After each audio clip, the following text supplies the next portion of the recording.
The high street pharmacy Boots says sales of COVID tests have risen by a third since the start of July. So is the virus back? Well, let's take a look at the stats. And here we're relying on data reported by users of the Zoe Health app.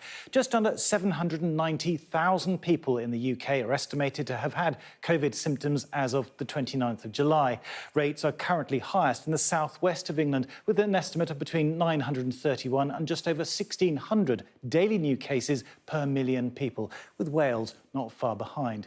They're lowest in Yorkshire, with somewhere between 328 and just under 1,100 new cases a day per million people.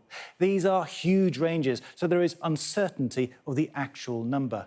But let's put that into context. This charts the roller coaster of reported infections going back to November 2021. And here's the recent uptick in cases, but that's dwarfed by the really big peaks of Omicron in the early months of 2022.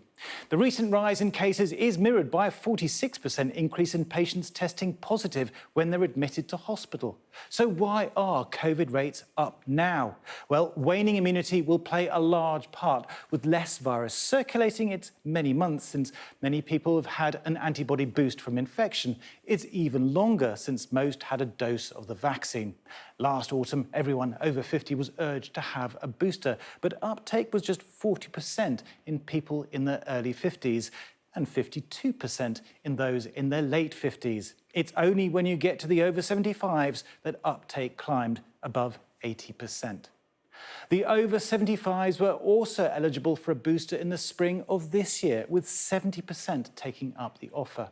So their protection against serious infection is likely to be holding up, but protection in the rest of the population is falling off. COVID is here to stay, and with a wet July forcing us to huddle together indoors, the virus has seized its opportunity to spread